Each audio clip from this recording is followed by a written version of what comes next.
This is Zettelcast, brought to you by readers, writers, thinkers, and teachers from LiLLiPub, along with our partners in thought, our Zettelcastans.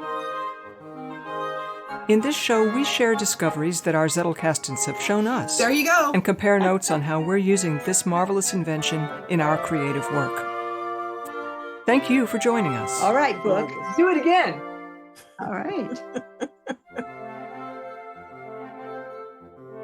Episode 60, Adventures in Ineptitude.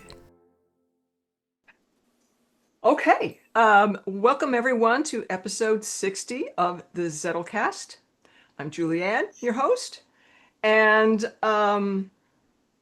very much inspired by Victoria's experience collection thing that she's got happening over on LiLLiPub, and it's really starting to gather steam over there. So highly recommend that people who are LiLLiPub members who haven't gotten involved, do it. It's fun. It's a great challenge.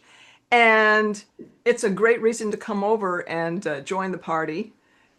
Seeing what people are throughout their days saying, that was an experience. I'm gonna capture that. So based on that, I was thinking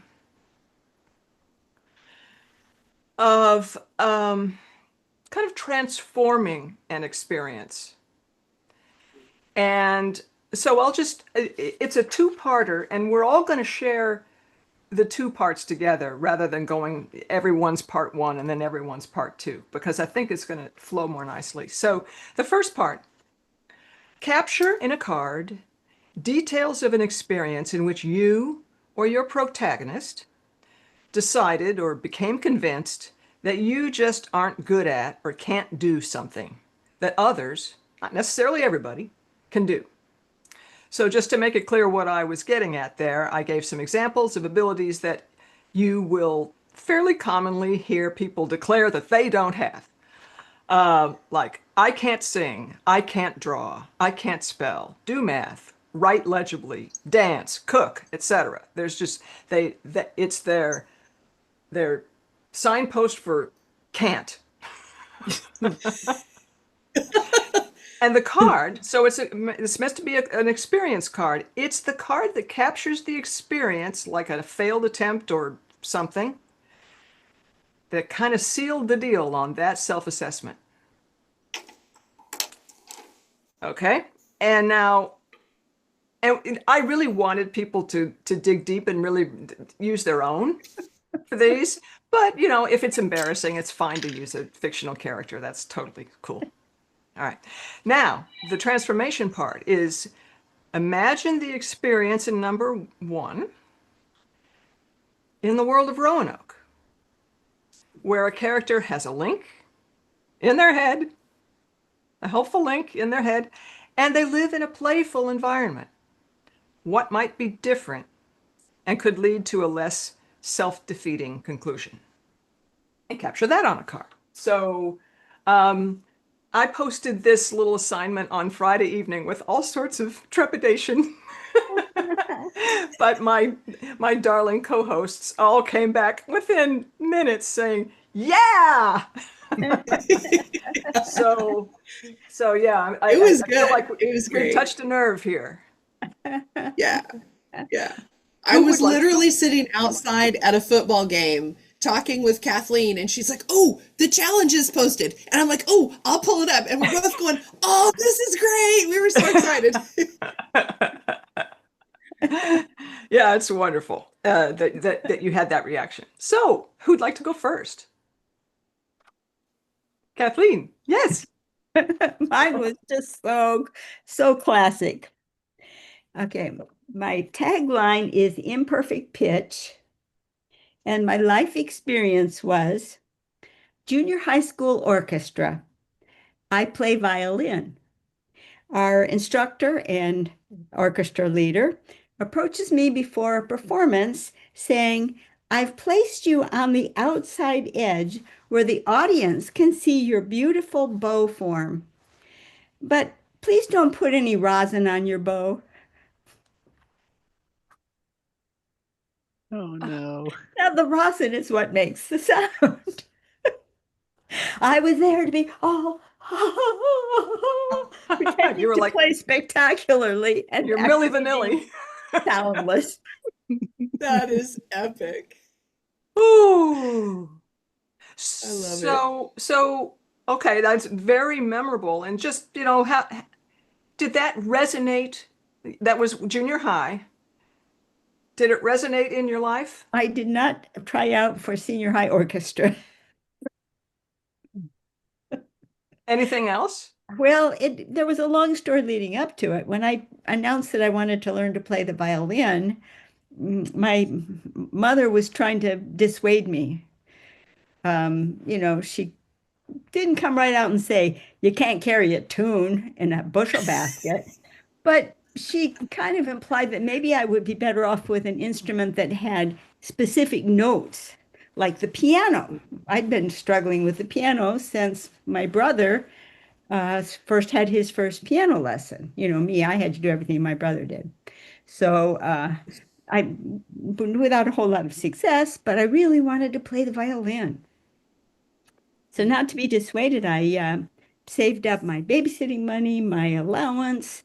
I did some odd jobs around the neighborhood and saved up a bunch of money over the summer to buy a violin. Wow. Oh, you were serious. Yeah. And I saw an ad in the paper. I had no idea how much it would cost to buy a violin. And there was an ad in the newspaper for a little music shop that had a violin for $45. And I had that much money. So it was like, wow, I want to go get it. Mom was trying to dissuade me again. She said, that's a come on ad. It's designed so that parents will come down there, look at the violin, and then they'll be talked into a more expensive instrument because violins cost way more than that. But I would not shut up about it. So she took me down after warning me not to be disappointed that it's not going to be anything you're going to want to buy. I marched into the shop. Mom stayed in the background. She let me do my transaction. I saw the ad in the paper. I saved up my money all summer. Here's my $45 in small bills. Do you still have the violin? And so, of course, the guy looks up at my mom. She's staying silent. And he said, well, I'm not sure that this is the one in the ad is the one you'd really want, but I think I've got a violin for you in that price range. And so he went in the back and he came out with an instrument that had obviously been much, much used. Like the little place where you put your chin, how it had a shiny spot that had been well worn, and the case that the instrument body had lots and lots of scratches and stains and things that just not of abuse, but of just having lived a long life. And it had the sweetest tone. Oh. Just a sweet, sweet tone. And it had a case that went with it that was equally sturdy, but very, very used. And he said, I can let you have that for the $45. Nice guy. Yeah. Nice And guy. I took it home and I practiced and just about drove the whole family nuts. I thought it sounded very sweet. Which witnesses to your lack of tone, I'm guessing. Yes. Okay, so that was my life's experience. Now, how I rewrote it into the story, I gave Helen has 3 children. So this one is about her middle daughter, Lana. So Lana, Helen's middle child, longed to play the violin.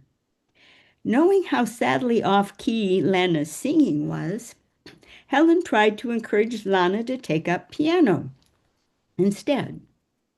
Lana could not be deterred. She saved up her allowance, her babysitting money, and took on odd jobs in the neighborhood to save up for a violin. Then she turned to the link for a pitch by which to tune the instrument and found, in addition, a training partner for her ear. And the Yes. tagline is, who knew recognizing pitch could be learned? Who knew? It happens to Very be good. true.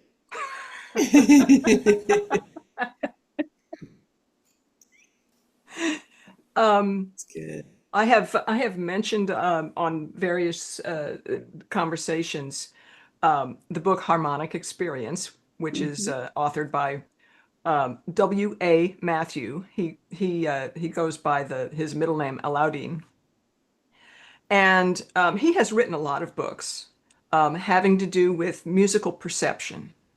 And the Harmonic Experience is a textbook, but a lot of his other books are for amateurs to just like explore their musicality. And for a long time, he had a practice, and may still do it, where if somebody declares, I can't carry a tune in a bucket, blah, blah, blah, it's like game on. Because you need a training partner. People who are convinced that they're tone deaf, you wouldn't talk right. Mm. It wouldn't just be that you can't match the pitch. It's a muscular thing. Ah, And so yeah, I love it. And I love that the link is there to give you the feedback right there. yeah, right then and there, and to help. And the link could figure out right away that, no, this isn't working. Yeah. But the link is also infinitely patient. Yes, yes. Yep. And Lana is sufficiently determined that that was fine. That was perfect for her. Yeah. Yeah. Love it. Okay. That's one of the things I love most about this world is so many stories come at it, technology is evil, it's going to destroy us, it hates you. It's all so dark and negative, which I get, that's part of the genre. But the thing that I love about our story is the reader never has to worry about that, because in our world, we're going a completely different direction, and it's a good thing. And it feels good to be in the world and know that there's this thing and it's got you. And that's a Yeah. good thing. Yeah. Yeah. Mm-hmm. It feels like a rich vein. Mhm. Yeah. So who would like to go next? Thank you, Kathleen. That was inspiring. Okay. I can go. Okay. Okay. So anyone who knows me knows that I'm not a huge fan of technology, especially not, advanced technology. And I've always struggled. I feel like I don't think fast enough to keep up with it. I tend to be more circumspect about things. And something that I've always struggled with is, and this is such a silly thing, I'm highly organized, I'm highly linear, like I have all the things, but when it comes to the specific, always in order steps of, say, working within a system, working within a portal, I absolutely suck at that. I always have. And you would think I'd have come up with a way to organize myself out of this. No. So card number 1 is called Does Not Compute. And this is literally from Saturday afternoon. So this is a fresh, hot off the stinking press experience. So, and this is for full disclosure, my book is getting ready to come out. And so this is me in Green Lamp trying to figure out how to network everything together that needs to be networked together to process transactions. The cursor blinks in judgment. Username, typing, denied. I go searching, old password documents. Username, typing, denied. I go make coffee. I need to think. Back at the desk. Username, typing. Your browser has been denied access by its location. Harsh language. The cursor blinks in judgment. Username. Typing. Denied. Conclusion. Access denied. Why can I just not suck at computer stuff? Okay. I eventually did get in, but I had to call for backup and ask my son to help me. When all else fails, find me a teenager. He's not a teenager, he's in his 20s, but nonetheless. Okay, so I definitely prefer the Roanoke world, let me just say. This is called, Shall We Have a Login? What is your wish? Access my account. Why do you wish it? To connect to another account. What if I grant you access with a cookie? Do you accept the cookies? I always accept the cookies, but I never get the cookies. How about just access? Or would you rather have a knuckle sandwich?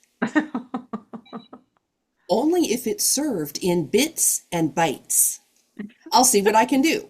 Ones and zeros served in bytes, straight to you. Can I have X's and O's on top? Super definitely. Then you shall have access. Access granted.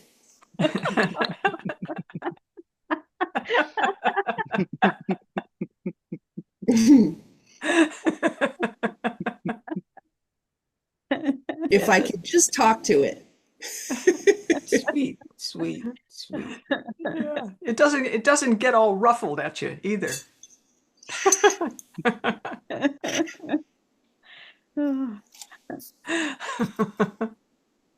Super. All right. Well, I guess I could go next. As I was mentioning before we got started, I, being the contrarian that I am, have put a little twist in this. So This is my shocked face. right, I know. Nobody is shocked. Mel is being contrary again. It's a day that ends in Y. That's why we love you. So this question is about limiting beliefs when people believe that they can't do something. My difficulty tends to be more that my beliefs are not limited enough, because I have had, okay, when I was 4 years old, I wanted to learn how to read. And I said, Mom, teach me how to read. And she said, I don't think that's a good idea, because then when you get in school, what are you going to learn? Which made me furious. And I stomped off and said, fine, I'll teach myself to read. And I did at 4 years old. Sesame Street and cereal boxes was what did it. So from a very young age, I learned that if I want to learn something, I can just do it. I can learn anything. And that is true to an extent. The extent is that it takes time and effort and, mental energy, physical energy to learn anything. So when my brain goes, ooh, look at that butterfly of a subject, I could learn that. My brain doesn't remember that I've already filled up all of my time with the things that I'm learning. So what I need is limits, which it's something that I have gotten a lot better about as I've aged and dealt with the consequences of trying to do too many things. But so I started wondering, well, how would that work with the link on Lydia? And I am imagining sort of like an app sort of thing, where if a character were like that, or if I were on Lydia and I'm like, ooh, Swahili, I really want to learn Swahili. And the link would pop up, okay, it takes about this many hours, and you're going to need to spend at least this much time per day on it to get anywhere. And this is based off of all the other people that it knows of that have done this and what it knows of my abilities. And it'd say, okay, this is what it'll cost you. And this is what you're already committed to. What are you going to swap out? What is less important than learning this thing? Yeah. And I could, if that existed right now, I would use it. I have to do it myself. But Dan, make yourself a ring of the things that you're currently doing. And when you think of a new thing, and there's time commitment per day that or week or whatever, and then when you think of a new thing, pull out your ring. that's a very good idea, Kathleen. I've made sort of forays in that direction, but yeah, that's a very nicely encapsulated way of doing it. Thank you. Thank you. I want to make one. Yeah.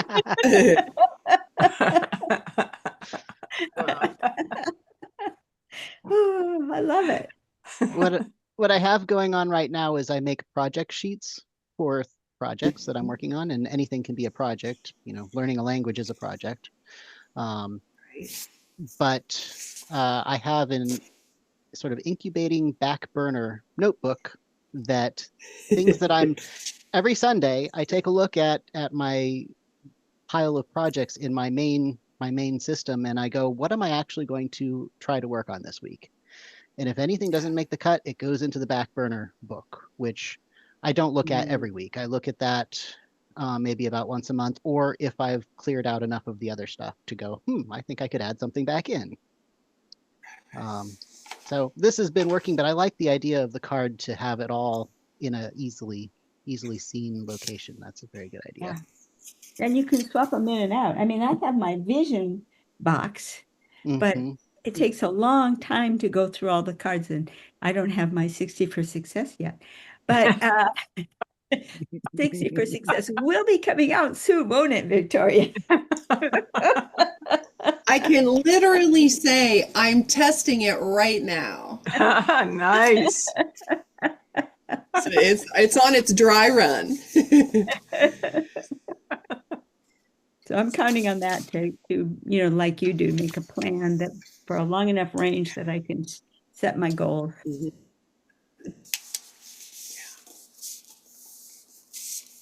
Nice.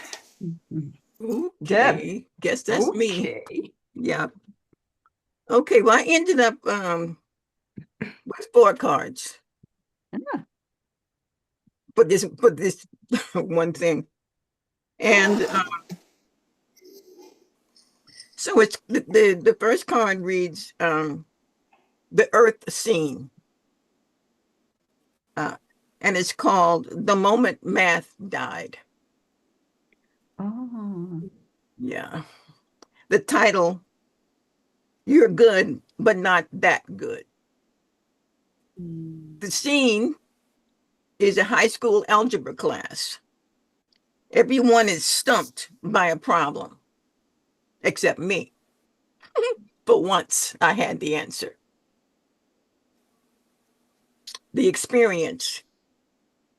And I labeled the experience the quicksand moment. The quicksand moment. Elated that I had solved this problem, and even the brainiac in the back of the room hadn't solved it, but I had solved it.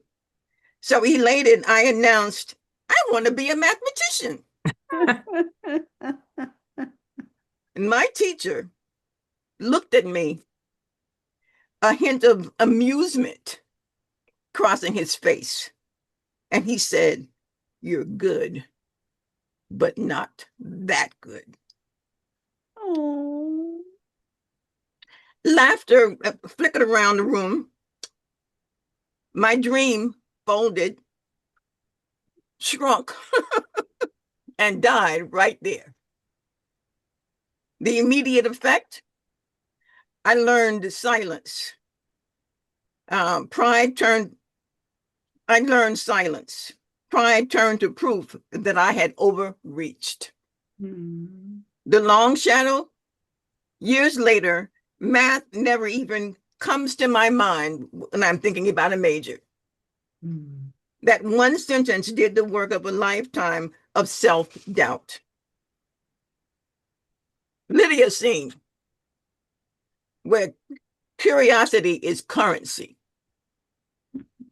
Rescripted scene, teacher says, "You're good." And I wonder, could you be that good? Maybe. Classmates gasped and they started asking me questions about how I had solved the problem. Questions sparkled like glass in sunlight. Each one increased everybody's wealth. The outcome, instead of shrinking, I expand. Not from praise, but from shared curiosity. Mm-hmm. Insight. Words can mint or foster. Shame on one world, curiosity on another. Wow. So, and the personal reflection is maybe I am that good. Maybe I still am. Nice. That was, and this was hard because I every time I think about that scene, well, I learned this thing where you can rewrite a scene that caused you harm. You rewrite it with a better, more nurturing ending, and you keep going there to that place with that better ending. And after a while, your subconscious forgets about the bad thing and only remembers the good thing. And so you basically get yourself healed. Yeah. So when I touch the memory these days, instead of it stinging, it just feels like a wound that is healed over. I can, it's like the scar on my forehead. I was thrown into a windshield. Okay. It doesn't hurt, but I can definitely tell it was there, you know? So,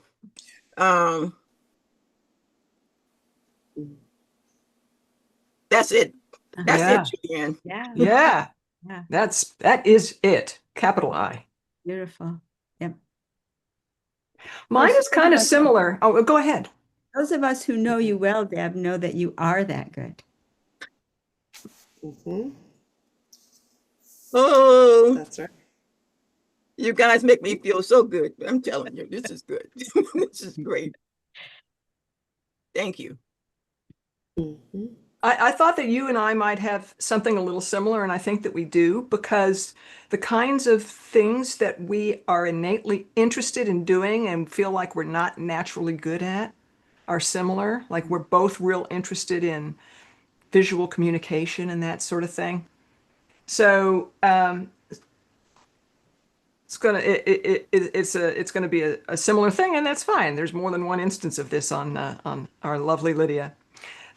So the experience one is aptitude test enforces a gap. So my experience is circa age 8 of taking and then seeing the scores on a standardized aptitude test. The portion that gave me trouble was titled Spatial Relationships. I looked long and hard at the images that were to be mentally rotated. I did my best, really tried to get it right, and got it wrong a lot of the time. This discussion afterwards was career-oriented. If you scored well in X, you might be interested in jobs Y or Z. Spatial relationships were the domain of architects. I was interested in architecture, but apparently it wasn't for me. Oh, well, I had all those other areas that were solid. And the way that has resonated for me is that it's not just being an architect. Maybe I wouldn't have wanted to be an architect, but there is spatial relationship aptitude in my blood. I've talked about my grandfather who he was constitutionally incapable of ever getting lost. Yeah. And my uncle, on the same side of the family, he made his living helping big industrial giants, the Target was one that was local for him, figure out how to make the best use of their warehouses to store. He was an industrial engineer, and that was his specialty. And he was able to travel all over the world to help people in that domain. And it was just that ability to do that. And I have. It's not that I wish that I could have been an architect, but I wish that I hadn't just folded. Like, oh, you know, let's just do the things that you're naturally good at, right? Because it's not. I feel like that is that whole career-oriented thing that has only gotten more and more reinforced. When I was looking over the weekend, I was saying, okay, what are the kinds of things that are associated with aptitude in spatial relationships? And it was STEM, STEM, STEM, STEM, STEM. I was like, and STEM is, for me, code word of hot job. Yeah. You know? What if I just want to be able to play chess? So, a wiser way to assess aptitude gaps in Lydia. Congratulations! Your adventure begins here. Oh.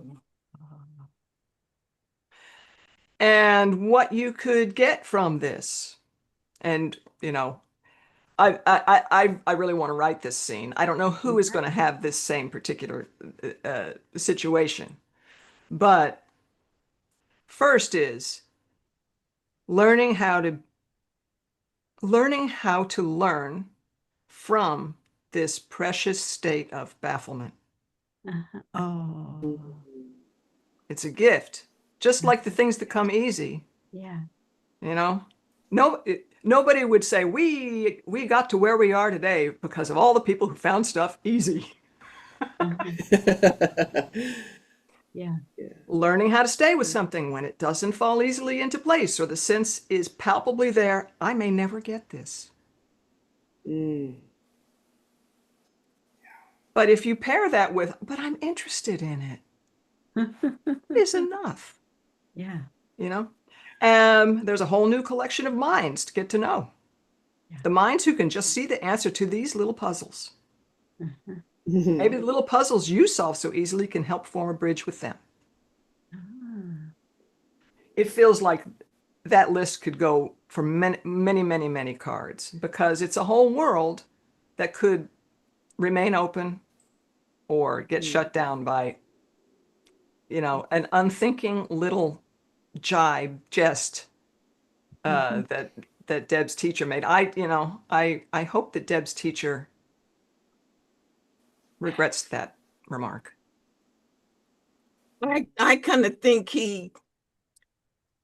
I grew up in Nashville, Tennessee, and growing up in the 60s, coming of age in the 60s, meant a lot of different things.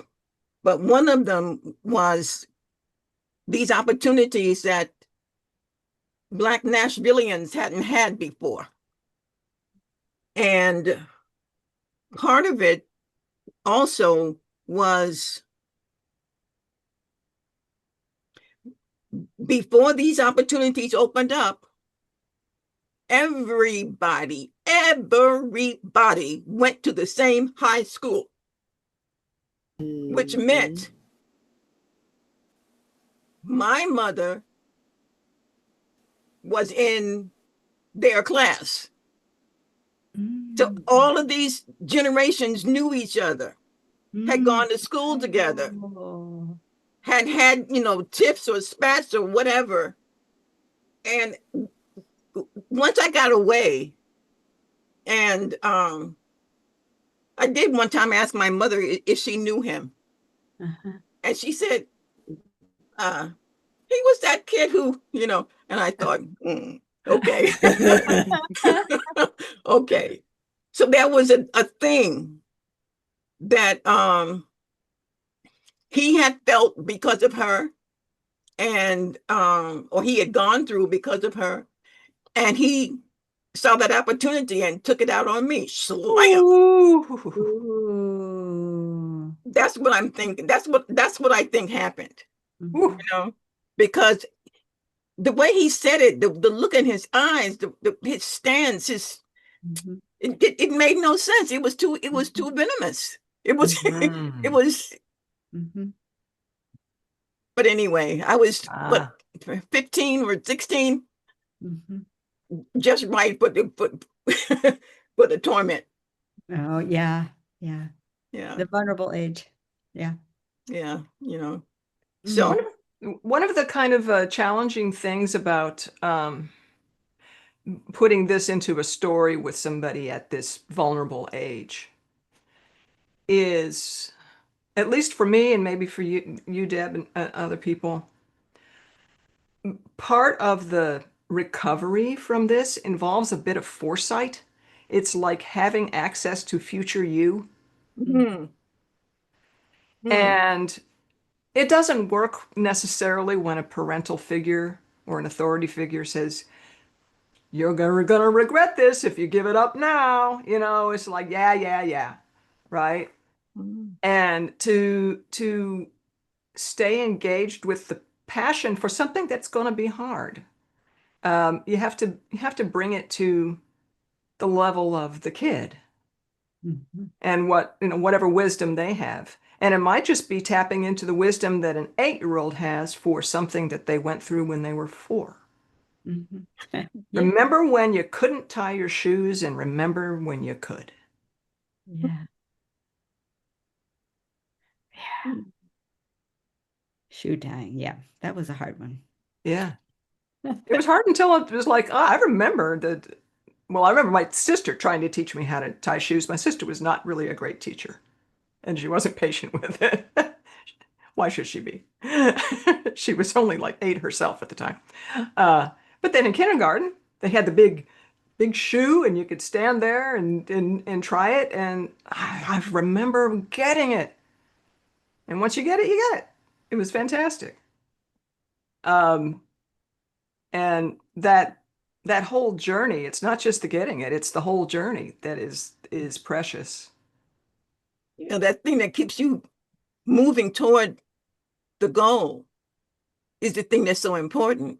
Yeah. To, to have had a word that said maybe, Yeah. would have made all the difference in the world. Yeah. Yeah. But Yeah. Yeah. Yeah. I mean, it seems to me that he should have been, wrapped over his knuckles or something. Yeah. You know, no teacher should do that to Uh-uh. to a child. No. No. No teacher. I mean, just the idea of being a teacher presupposes you know better than that. Yeah. Yeah. But there it was. Yeah. Mhm. It's the sort of thing also that when kids come home from school, right, and there's like you would see this on the Father Knows Best or whatever, and there's well, what'd you learn in school today? What happened in school today? And if it's not really an authentic conversation, or if it's only meant to, if the subtle communication is, where did you have a victory? Then that story remains buried. Yeah. Yeah. Yeah. Yeah, in my house, my sister and I, 2 years younger, 23 months actually younger, um, she's constantly making C's. And I was an A student, Mm. right? So why is it that when she came home with a B, there was a big, huge celebration? Yeah. And I never came home with a B because that wasn't me. Mhm. Um, but there was also no celebration that I kept bringing home A's, you Yeah. know? I said, wow, something's wrong with this picture. Yeah. But I said, wow. Yeah. Anyhow, yeah. I had a situation at home where, of course, I was always so pushing myself relentlessly, and my parents were always trying to, help me ease back from that, and then my brother was the opposite. He had all the talent in the world and wouldn't develop it, wouldn't work hard. He would, when we both studied piano, I'd practice and practice and practice and, get to the point where I was officially mediocre. And he would learn the hard parts and play them spectacularly and then couldn't be bothered to learn the rest of the piece. Oh, And it drove my parents crazy. And so they, trying to continually motivate him, a common thing that they would say was, I wish Gary had Kathleen's drive. And of course, what they meant was that they wish he had a dollop of the ambition for himself that I have for myself. But the mm. way I took it as a kid was he's got all of the talent. That's why they also want him to have my drive. But then if I don't have my drive, what else will I have? Oh, like it's a zero-sum game there. Yeah, like they wanted, if I read it like that, like they wanted to take it away from me and give it to him. They wanted him to have everything. Well, of Ooh. course, there's not in no way that they meant that. But kids don't understand. Right, right. And this is another area where I feel like the link in the Roanoke story can be helpful. Yeah, yeah, It can help you process that in a way that isn't just going down a pit of despair. yeah, It's like, well, what's another way that you could think of that?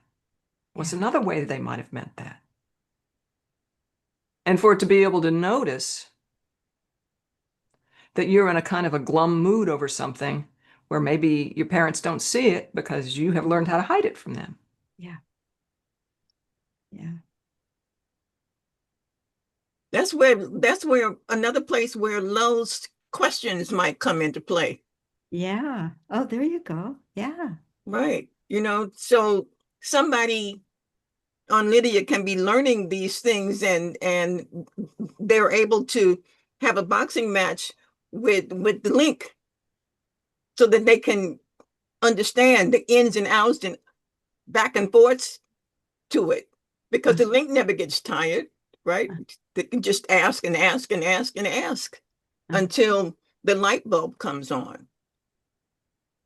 So, Lowell, who might we be looking at for learning about Lowell?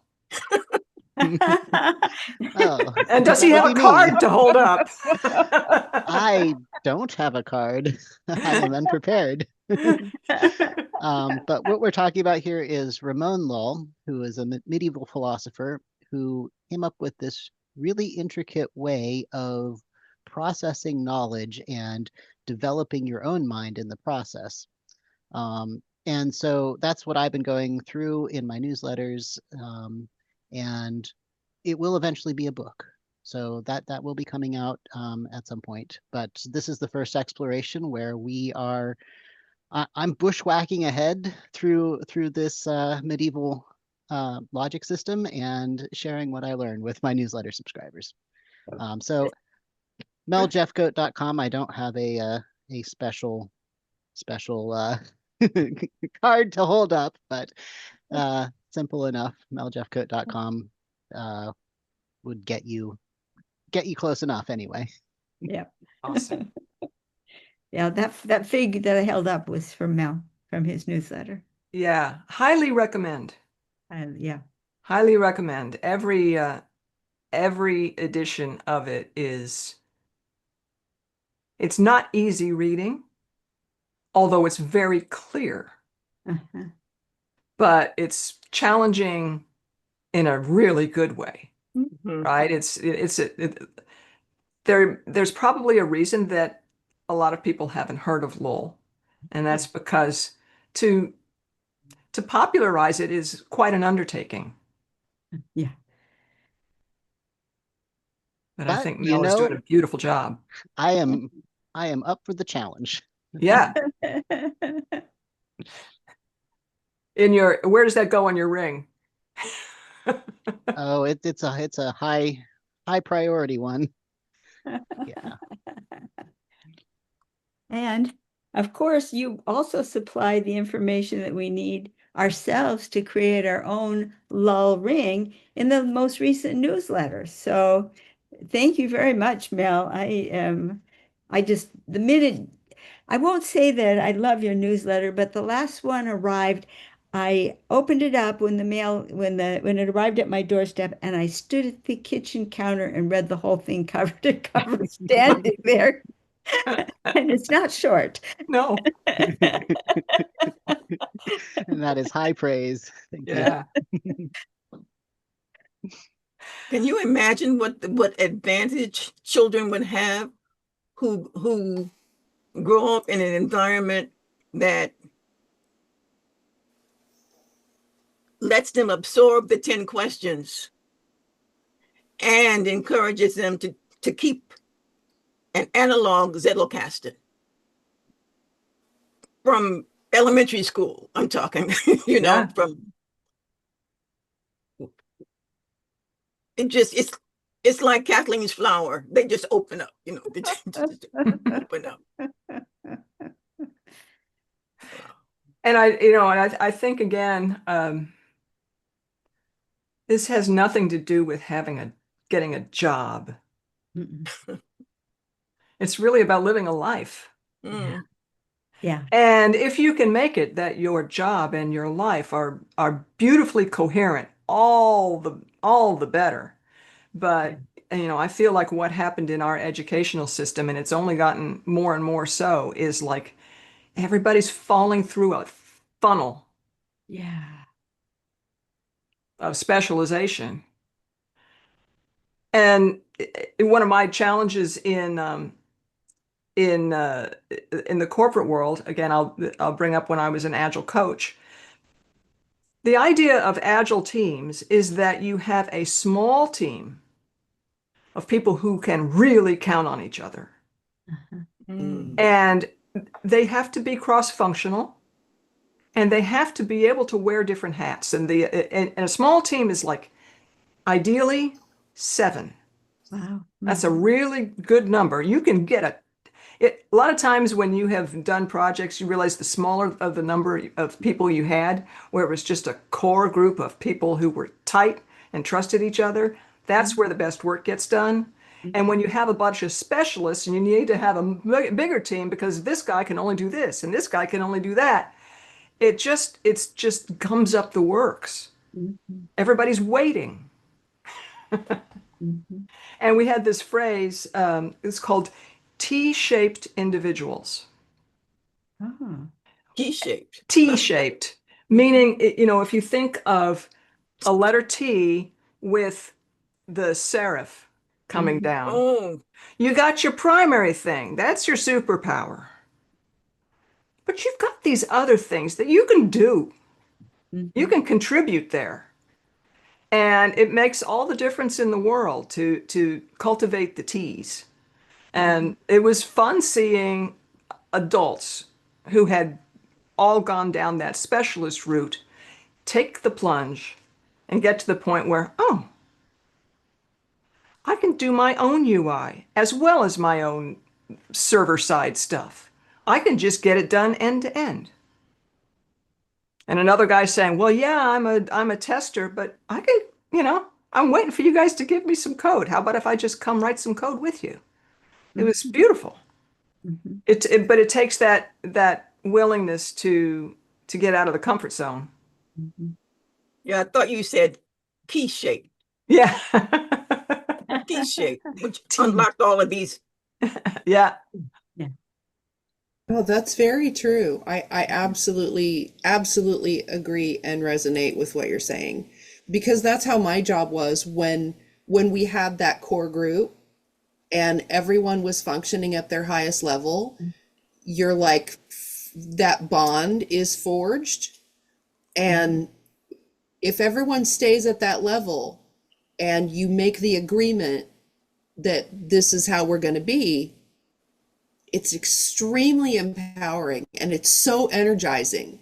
And you can get so much done because you stretch, and it's a welcome stretch, but you're never afraid you're going to break. That is the best feeling. That is the best professional feeling until the dynamic shifts, which is what I've witnessed. Once the dynamic shifted and it changed from support and cohesion and creating energy and that healthy, bond and stretch, and instead it became a complete disregard for anyone's limits and a disregard for boundaries. Yeah. And you're just expected. This is what you do. You're expected. Yeah. Boy, is that a vibe killer. And then it's just, it's a rush to the bottom. Yeah. Oh, that's awful. Yeah. And then that's when it sucks. But no, I agree. When it's working and everyone genuinely cares, there's nothing like it. I mean, there's nothing like it professionally. Yeah. It's just unfortunate when it goes sideways, it goes fast. Yeah. And it takes you with it. We had a person left, a high functioning, just a dynamo. And when she left, the screensaver that she left on her computer said, "The true crime is to take someone who really cares and turn them into someone who doesn't." Oh, And that's where we've all ended up. Wow. I absolutely could not care less. And that's because of how we've been treated and what's been done to our team. It's just sad. Bad. So yeah, I totally agree with you. There's so much good to be done, but it takes somebody like you, Julianne. You need to have that person either at the helm or in that position to keep the sides from oozing out. Yeah. And you have to have that person that says, whoa, you are gonna take a break. yeah. When's the last time you went to lunch? You have to have that person that's holding the perimeter in a firm, responsible way. We lost that person when she was thrown into the trench with us because everybody else left. Yeah. Well, when your guardian is in the trench, there's no guardians. Yeah. But I agree. I worked for a company where the guardian was the owner. And the whole team, the whole company of close to 100 people functioned that way. It was the kind of thing, during the Christmas season when we were packing orders like crazy in the warehouse, the office workers carried tennis shoes with them and under their desk. And when they were done processing whatever work they had to do, they put their tennis shoes on and went out to the warehouse and helped pick orders. And, when the office was crazy busy and had major deadlines getting ready for a show and having to do more work that they could possibly do, the warehouse would declare a potluck and cook food for everybody in the company, just the people. That's great. It was just the most, well, I stayed there 25 years, didn't retire till I was 75. Yeah. Hard to believe something like that. I agree with you, Victoria. That sort of thing you can never take it for granted. Yeah. It needs to be actively maintained, just like a family, right? You can't just say we're family and expect everybody to get along.